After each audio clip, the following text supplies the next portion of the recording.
¿Cómo están, queridos amigos? Muy buenos días. Llegó el momento de ingresar a este sector tan esperado. Bienvenidos a Salud y Bienestar.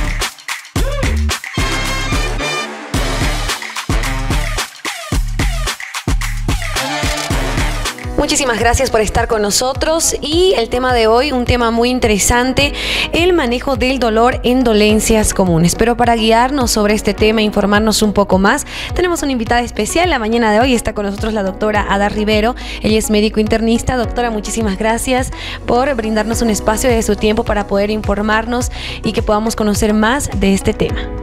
Bueno, muy buenos días a ustedes. Muchas gracias por la invitación. Hoy día vamos a hablar todo lo que es el manejo del dolor en las dolencias comunes. Muchísimas gracias, doctora. Y para comenzar, obviamente tenemos que ingresar a este tema sabiendo qué es el dolor, doctora. Bueno, cuando hablamos de dolor, hablamos de lo que es una sensación desagradable, ¿no? La cual viene a base de lo que es el sistema nervioso, que nos indica de que algo no está bien en el organismo. Bueno, hablando del dolor, este puede ser de manera intermitente, la cual se puede presentar con episodios, el cual vuelve, y también de manera crónica, ¿no? ¿Esa sería la clasificación, doctora? Sí, dentro de la clasificación, bueno, cuando hablamos de un dolor agudo, hablamos que este es limitado de tiempo, ¿no? Y cuando ya hablamos de un dolor crónico, hablamos de un dolor en el cual ya puede haber incluso un componente psicológico, ¿no? Y bueno, este ya es ilimitado en cuestión de tiempo. ¿Qué características tienen, doctora?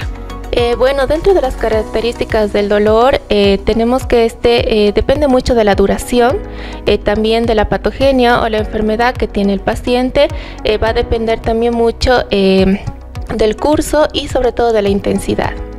Muy bien, y también la importancia que es poder tratar este dolor, porque se escuchan muchos casos y tal vez en casa también dicen, no sé, una persona que lleva muchísimos años que tengo este dolor de rodilla, que cada vez que hace más frío me duele, pero esto pasa y pasa y pasa y no le toman tal vez la importancia de vida, tal vez porque de alguna manera pueden soportar este dolor. Entonces es importante también saber cómo se puede tratar este tipo de dolores y que también podría haber algún tipo de solución también para estas dolencias. Claro que sí. En el manejo del dolor lo más importante es en primer lugar poder prevenirlo en algunos casos en los que ya sabemos que el dolor es crónico, poder prevenirlos y en otros casos poder tratarlos a tiempo para evitar de que la intensidad sea mayor en estos pacientes, ¿no? Entonces algo que debemos recalcar es el tratamiento a tiempo, ¿no? El tratamiento a tiempo que sea eficaz y en algunos casos que son crónicos la prevención. Ahora hablando del tema de los fármacos, doctora, para el uso del dolor crónico. Bueno, en el caso de los fármacos, en realidad tenemos dos clasificaciones, que son los opiáceos y los no opiáceos, ¿no? Los no opiáceos son los que comúnmente conocemos, ¿no? El paracetamol, el ibuprofeno, ketorolaco. Bueno, son los que comúnmente la gente incluso realiza hasta automedicación, ¿no? Actualmente. Y bueno, los opiáceos son ya tratamientos para pacientes crónicos oncológicos, que ya el manejo del dolor es un poquito más complejo, en los cuales encontramos el butorfenol, la morfina, la oxicodona, ¿no? Bueno, en estos casos el manejo ya es un poquito más prolongado. Pero doctora, y esto cabe recalcar, todo bajo la supervisión obviamente de un médico, porque hemos escuchado de casos de dependencia y demás, y queremos tocar ese tema. ¿Cuáles son los riesgos asociados al uso tal vez prolongado de estos medicamentos? Bueno, ante todo hay que tener cuidado con la automedicación, ¿no? Que últimamente la vemos bastante.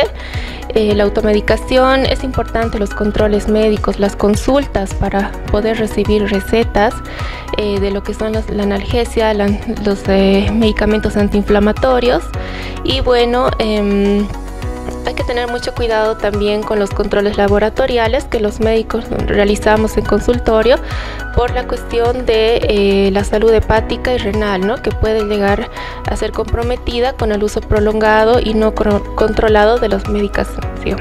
Sí, doctora, y me imagino que también cuando se recetan este tipo de fármacos que pueden causar algún tipo de dependencia, ¿existen estrategias también para prevenir la dependencia de estos medicamentos opiáceos? Bueno, ante todo, los controles médicos, ¿no? Depende en cuánto tiempo, o sea, el periodo que el médico indique los controles, ¿no? Que pueden ser semanales, mensuales. Ante todo, concientizar al paciente, ¿no? Sobre los riesgos que puede llevar la automedicación o el uso prolongado sin control. Sí, eso es muy importante siempre, porque aquí nosotros obviamente les informamos sobre el uso tal vez de algunos medicamentos y demás, pero todo es obviamente que tiene que ser bajo la supervisión de un médico, ¿no? El tema de rotación también tengo entendido que se hace en cuanto a los opioides para que se pueda evitar también cualquier tipo de adicciones y demás, ¿no? Sí, esto también es importante, ¿no? Porque así se puede evitar la dependencia a estos mismos y bueno, todo ante todo con el control médico. Muy bien, doctora. ¿Qué vías de administración existen para los fármacos? La administración, bueno, la más sencilla es la vía oral, ¿no? Todo lo que son los no opiáceos cuentan con lo que es la vía oral. Pero en algunos casos el paciente no tiene tolerancia vía oral, ¿no? Sobre todo en adultos mayores o en casos en los que presenten náuseas, vómitos. Entonces, en esos casos no se puede utilizar esta vía y optamos por otra vía que es la vía endovenosa. La vía endovenosa nos ayuda bastante ya que el efecto va a ser mucho más rápido en estos casos, pero la duración de la analgesia va a ser mucho más corta. En esos casos se puede utilizar también la vía intramuscular, sobre todo para administraciones cortas de medicamentos, la cual la analgesia va a ser mucho mayor, pero obviamente que también la administración suele ser más dolorosa. Y bueno, en otros casos ya en pacientes, por ejemplo, oncológicos o que necesitan un manejo de dolor mucho más prolongado, se puede utilizar la vía intrarraquídea o subcutánea. Muy bien, doctora, también es importante saber cuáles podrían tener algunos efectos secundarios también comunes asociados al uso de estos analgésicos. Sí, es bastante común poder observar lo que son las náuseas, los vómitos, en algunos casos alergia a lo que son ciertos medicamentos. Y bueno, hay que tener bastante cuidado, ¿no? En la anamnesis del paciente para poder evitar también estos cuadros. ¿Hay estrategias también, alguna recomendación para evitar tal vez esos efectos secundarios y demás? Bueno, casi siempre en lo que es la práctica médica utilizamos la protección gástrica antes de la administración de estos analgésicos para evitar justamente una gastritis medicamentosa. En algunos casos se puede utilizar también antieméticos para prevenir lo que son las náuseas, los vómitos y bueno, en otros casos también los controles laboratoriales, ¿no? Sobre todo en pacientes crónicos o que tengan alguna patología renal. La recomendación ahora que le están viendo en pantallas, doctora, para la no automedicación, para también tener conciencia en cuanto a estos uso de fármacos y también el preocuparse, ¿no?, por la salud para poder asistir a un médico y evitar que tal vez esa dolencia no le deje vivir, porque hay gente que realmente tal vez el estilo de vida y demás no es la misma, ¿no?, padeciendo este tipo de dolores. Claro que sí, bueno, ante todo recomendar a toda la población de que puedan realizar sus controles, puedan acudir ante todo un médico especialista, el cual pueda guiarles en todo este manejo y control del dolor y más que todo también en el control del tiempo, ¿no?, del uso de esta medicación. Muy bien, doctora, y para las personas que están interesadas también en poder consultarle, ¿dónde se encuentra? ¿Dónde la pueden buscar, por favor? ¿Dónde pueden acudir? Yo me encuentro en la calle Uyuni, en el edificio Intégramedic, el número 165, en la planta baja. Muy bien, ¿algún número, doctora, para alguna reserva o consulta? Claro que sí, pueden contactarme al 757-92-541. Muchísimas gracias, doctora, por su tiempo, por habernos informado. Es un tema muy importante y estamos seguros que la población va a tomar en cuenta cada una de las... No, muchas gracias a ustedes. Muy bien, y esperando que usted tome en cuenta cada uno de los consejos y toda la información que nos ha brindado la doctora la mañana de hoy, nos despedimos cerrando nuestro sector Salud y Bienestar.